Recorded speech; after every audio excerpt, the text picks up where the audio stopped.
All right, hello, ladies and gentlemen. This is the last video we have for the year. I want to wish you all a happy summer and a healthy summer for you all. It was great teaching you this year. I enjoyed getting to know all of you, and I hope that you've learned what you need to learn. I encourage you to keep practicing, especially if you are going to college, if you're a senior, if you're going to go to college next year. Keep practicing, keep doing these IXL skills. Just go back and start at the beginning, 8.2, 8.3. It's really good practice to keep your skills sharp. And also, if you are a senior and you are going to be taking a math placement test, then please practice for that math placement test. You want to get the highest score you possibly can so that you don't end up repeating Algebra 2. Please, God, practice. For you juniors and below, keep practicing applies to you too. There is still stuff that we did not cover that you're going to see next year in calculus that we'll start the year with because we just didn't get to it. And so I encourage you to keep practicing so that you keep your skills sharp and we spend less time reviewing these things. So once again, today we are graphing a sine. This is supposed to be sinusoidal. Sinusoidal functions. Again, sinusoidal functions are just functions that oscillate between a maximum and a minimum. And so today we're focused on cosine, and everything is the same from what we did yesterday. So all these same skills apply. Again, if you need to pause this video and copy this stuff down, then that's wonderful. And that is fine. The nice thing about videos is you can pause and rewind and redo it. All right, so here we have a cosine. Well, a sinusoidal curve. It doesn't matter if it's sine or cosine. All these questions apply to either one. And so maybe you want to pause the video and go ahead and test out these answers and see if you get the same thing. All right. So first, midline. So again, this is pretty specific. They want the equation of the line. And it's also very easy to see. We have a maximum value of -1. We have a minimum value of -5. And right in the middle of that is -3. And so this is the midline. The equation would be y equals -3.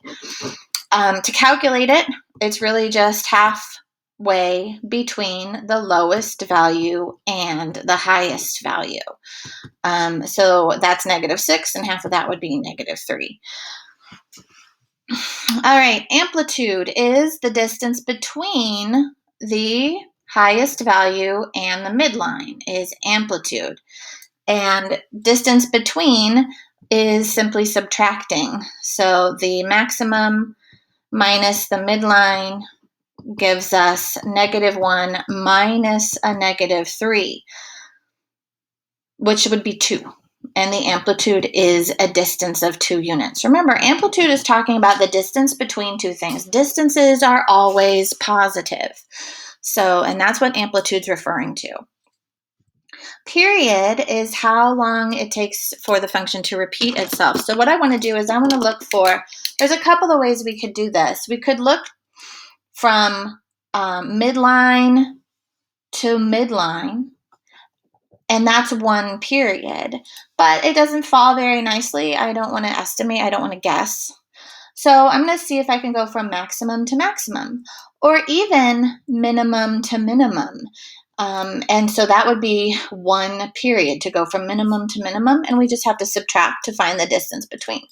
But the easiest one to use is this lovely maximum that's falling at 0, and this other consecutive next door maximum that ends at 2 pi over 3. And so again, we want to just find the distance between. We subtract. 2 pi over 3 minus 0 is 2 pi over 3.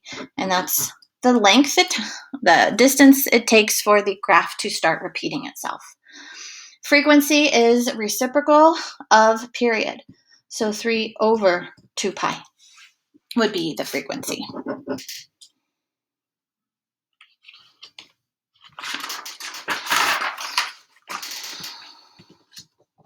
All right, so given a graph is pretty easy to find those things, but we also want to be able to do it given an equation. And remember, we want to find, these are A value. The A value is -3. And we have BX plus C plus D for our equation that IXL is using. And so the vertical shift is D. D in this case is 2. So our vertical shift is 2. Amplitude is the absolute value of A. Our absolute value, the A value is -3. So the absolute value of -3 equals 3. The amplitude is 3. Period is 2 pi over B. The absolute value of B, in this case, B is the number in front of the X. Well, it's everything but the X, the way this one was written. So the B in this case is 4 over 3. So that would be 2 pi over 4 over 3. It's already positive. And again, I don't like dividing by a fraction. So we want to multiply by the reciprocal. So this is going to be 2 pi times the reciprocal 3 over 4. That would be 6 pi over 4, which reduces, divide by 2, 3 pi over 2. Frequency is the reciprocal of period. So if you have period, we would just flip this over. Frequency is going to be 2 over 3 pi. But in this case, we could also take the reciprocal of our formula here. So the absolute value of B over 2 pi is another way to get frequency, which in this case would be 4 over 3 divided by 2 pi. And again, I don't like dividing fractions, so we're going to take 4/3 and multiply by the reciprocal here, which would be 1 over 2 pi, which again, 4 over 6 pi, and it divides top and bottom by 2. 2 over 3 pi. And you can see we would have gotten it either way. So you can use the formula. This was just convenient because I already had the answer here to flip it. So phase shift is really horizontal shift.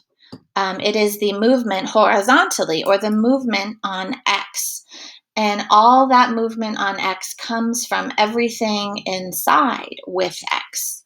So in order to find the phase shift, I just need to take all the inside stuff and set it equal to 0 and solve for X. So I'm going to go ahead and move this to the other side, so we're going to add it. 4x over 3 equals positive 2 pi over 3. And then I'm going to go ahead and multiply by the reciprocal here, 3 over 4.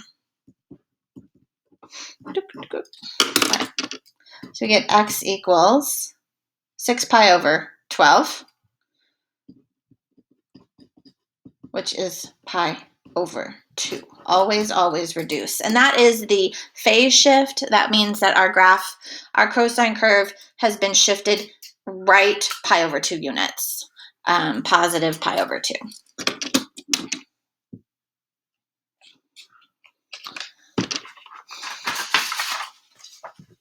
All right, now we want to be able to write the equation of the sinusoidal function. And again, this is a cosine curve that they're looking for. And A, B, C, and D are real numbers. Again, what are real numbers? They're all the numbers you can really think about. So we've got positive and negative whole numbers, like 0, 1, 2, 3, on and on and on. But also positive and negative, any fraction you can think of, 1/7, 1/2, 1/3. And also irrational numbers, like radical 2 or pi or e. So all the real numbers are all the crazy numbers you can think of, but they are not imaginary numbers. So these are real numbers for those A, B, C, and D placeholders, and we want to figure out what those are. So the first thing we want to do is figure out the midline. The midline is halfway between the lowest value and the highest value, the minimum and the maximum. So to find D, it's halfway between -5, and -1, which would be half of -6 or -3. So the D is -3. And I like to draw that in. It's not really necessary, but I do like to see that that's our midline right there. I could write this as a sine curve, it looks like, because I see middle, high, middle, low, middle. So this actually is a really nice sine curve, but they want a cosine curve. And that's really important for us to pay attention to. I also want to go ahead and find the amplitude. So the second part we're going to do is find the amplitude. The amplitude is the distance between the midline and the highest value. So I don't want to use capital A, sorry. Amplitude is the maximum minus the midline. So that's -1 minus a -3, which is an amplitude of 2. And we can see that we have an amplitude of 2. It's easy to count. But that is not A. Be very careful. So let's figure out. They want a cosine curve. So I want to identify a cosine curve. Remember, cosine goes high, middle, low, high. I could flip it if I wanted to, but I see a pretty good curve here. High, middle, low, high. And so we have a lovely 1 period of our cosine curve right here. That is a positive cosine curve. So that's nice, which means since I'm using that positive cosine curve, then my A value is going to be positive. All right. Now I can answer some other questions here. First, I want to find B. This is the third thing, but it involves period. So to find B, just like yesterday, B is 2 pi over the period. Well, let's find the period. It looks like our curve is starting here at pi over 8, and it's ending at 5 pi over 8. So if I want to find the period, I just have to subtract 5 pi over 8 minus pi over 8. That'd be 4 pi over 8, which reduces to pi over 2. So there's our period, and I can plug that in for period. So we have 2 pi over 2. Again, I hate dividing by fractions. So 2 pi times 2 over pi. That's 2 pi over 1.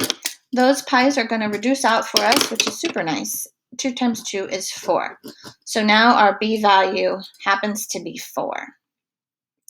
We also have a C value since our graph has been shifted off of 0. So we do have a C value, and that's the last thing we can do to figure out C, is using this starting X value. We're starting at X equals pi over 8. And so the very last thing we have to do, step number 4, is plug in what we know. Bx plus c is supposed to equal 0. This is our starting point. We usually start at 0, but we have all these changes happening. So we want to figure out what that c value is to set things sort of right again. We said b was 4. This is our starting x value. Our curve is starting at pi over 8. So we're going to plug pi over 8 in place of x. Plus c is equal to 0. And so I get 4 pi over 8 plus c is equal to 0. That's really pi over 2 plus c is equal to 0. And I'm just going to move pi over 2 over. So c is negative pi over 2. And that's what we're going to plug in place of c. So it turns out my A is a lovely positive cosine curve. So that's a positive 2 cosine of B, which is 4 times x. Now, usually it's plus a negative pi over 2. I'm just going to write negative pi over 2. And then our D value is plus a negative 3, or just negative 3.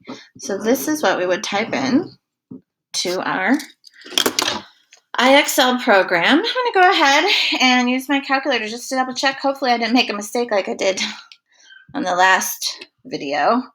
I'm going to first make sure I'm in radian mode, and I am. And I'm going to go ahead and type in 2 cosine of 4x minus pi over 2 in parentheses, and then minus 3. And I'm going to do a zoom trig. So zoom trig is number 7. That's usually a pretty good startup window here. Although it doesn't appear to match my graph too well. So I think I want to go ahead and set my window to look exactly like my picture. So I think I'll just start at 0. And I'm going to go to 5 pi over 8. Let's not do that. 5 pi over 8 in the x direction. And then in the y direction, it looks like I want my minimum to be, say, -6. So my y minimum, I'm going to put -6. And my maximum, I'm going to put like a maximum of 0. And that should be fine. So now hopefully I'll see this picture. Oh, and that looks really, really good. And I can check this point. This point is the ordered pair, 3 pi over 8 and -5. So I can use trace and type in 3 pi over 8. And hopefully it's going to give me -5. And it did. Yay, we did it right. So it's really, really good, especially, doing this the first time. Take your time and really use your calculator to check. It's good practice with your calculator. And also, IXL is easier when you get them all right. All right. So hopefully that's pretty good. And the very last thing here, stuff that you absolutely know how to do, is the most useful part of trig is drawing triangles and applying those trig ratios. So that's what we're going to do here. This is this last skill, 0.4. Answer the following in simplified rationalized form. Really, this is the hardest part, is knowing how to simplify. It's important to look at numbers and add them up. 9 plus 1 plus 1 would be 11. That's not divisible by 3. If it was 12, it'd be a number divisible by 3, and maybe it would simplify. So you want to make sure you're checking out those things to see if those radicals can be reduced. So first of all, we have this sine equation, this trig equation. And remember, anytime somebody gives you a trig equation, it means you can draw a related triangle. In this case, our angle theta is between 180 and 270 degrees, while 180 and 270 degrees is referring to quadrant 3. So I'm going to make a little XY chart here, and I'm going to draw angle theta landing in quadrant 3. So here it is. There's our lovely angle theta in standard position, and I can drop an altitude and create our reference triangle. So this is theta prime, our little reference triangle, and I can label some sides. The sine ratio, so Kotoa is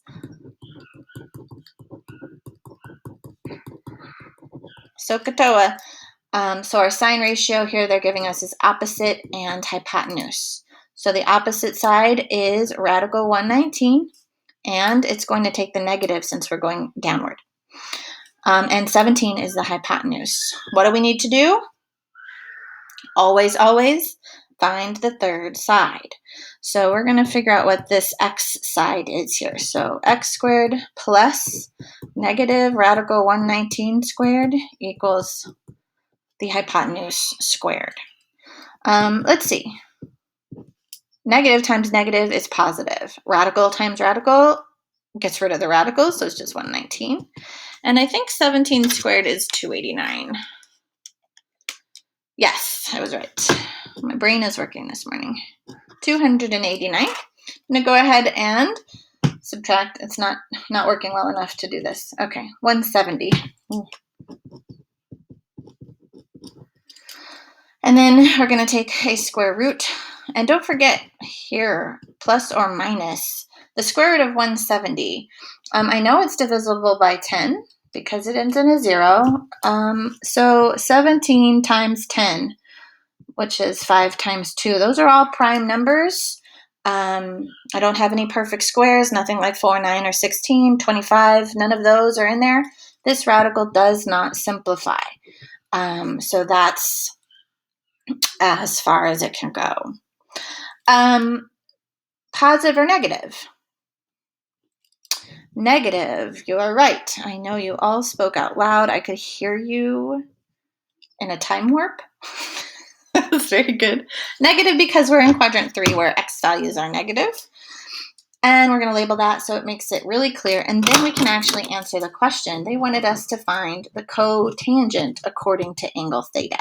Cotangent ratio is the reciprocal, so it's going to be adjacent over opposite. So adjacent is negative radical 170 over the opposite, negative radical 119. Can you turn in an answer like this? Absolutely not. This is gross. Negative divided by negative is positive, so that's nice. And I have to rationalize. So I'm going to multiply by radical 119, top and bottom. Yeah. All right, let's see. 170 times 119.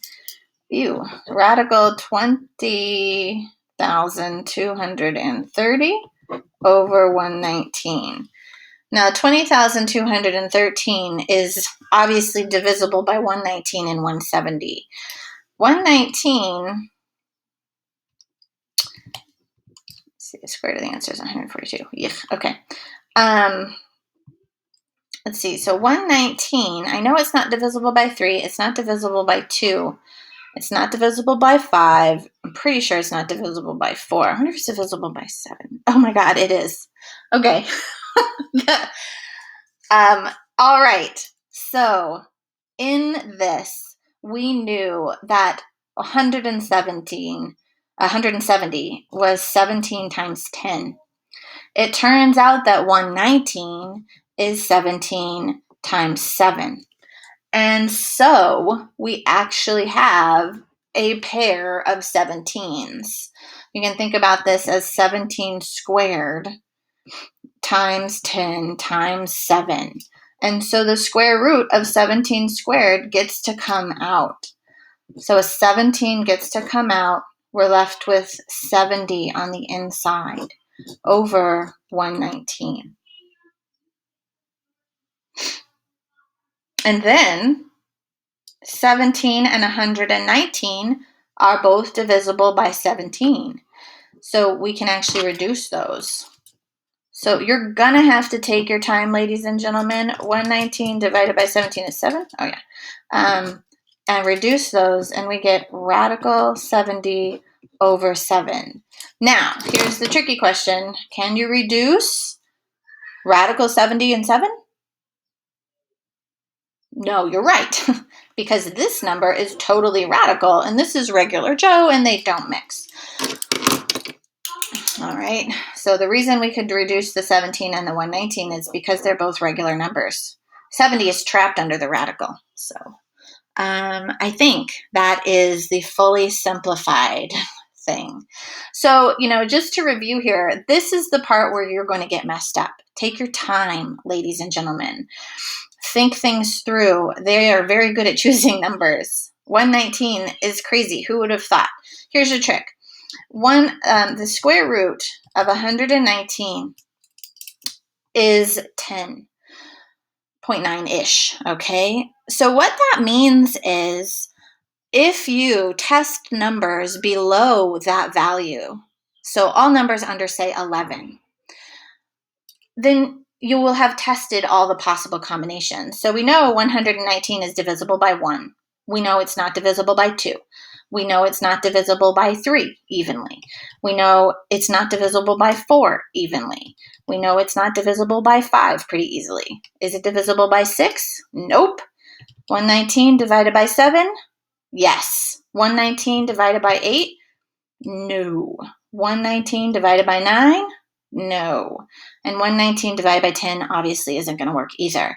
119 divided by 11 won't work either. So all you have to do is when you take a square root, is you actually just have to test numbers below that square root to see if you have any good factors, any nice, clean factors. And so 7 and 17, that's how I figured that out, as I looked at the square root and said, okay, I just need to test values under that square root. So, I mean, I could have done the same thing with 170. The square, oops, clear. All right, so the square root of 170 is 13. So if you test the values from 1 to 13, that'll give you all your possible factor combinations. And that's kind of the nice thing. I've never said that before. But if you just test up to the square root, that's all the possible factors, which is kind of cool. All right, let's do this last one here, hopefully to be a little better. You can see they gave us degrees here. And here we have radians. So our angle theta is between 0 and pi over 2. Pi over 2 is 90 degrees, so this puts us in quadrant 1. So again, drawing the picture, we have angle theta in standard position terminating in quadrant 1. So here we have angle theta. We're going to drop an altitude and label appropriately. Cosine is adjacent over hypotenuse, so that's 2 and 3. And then, of course, we need to find the third side. So that is going to give us square root of 5. And it is positive since we aren't positive y direction. And then we have to figure out the actual question here. They want to know what's the sine ratio. That pen is dying. What is the sine ratio according to angle theta? So that's going to be opposite over hypotenuse, which is radical 5 over 3. And that is completely simplified, so that one was nice, much nicer. All right, so pay attention, ladies and gentlemen. This is a great example of all the work that is possible to simplify radicals. All right, folks, it's been a pleasure. I will miss you all. I miss you every day. My kids are no joke, man. All right. I hope you have a great day, and hopefully you enjoyed my class just a little bit. So happy summer to you all, and hopefully it was a pleasant experience. And I'm thinking of you often. Bye.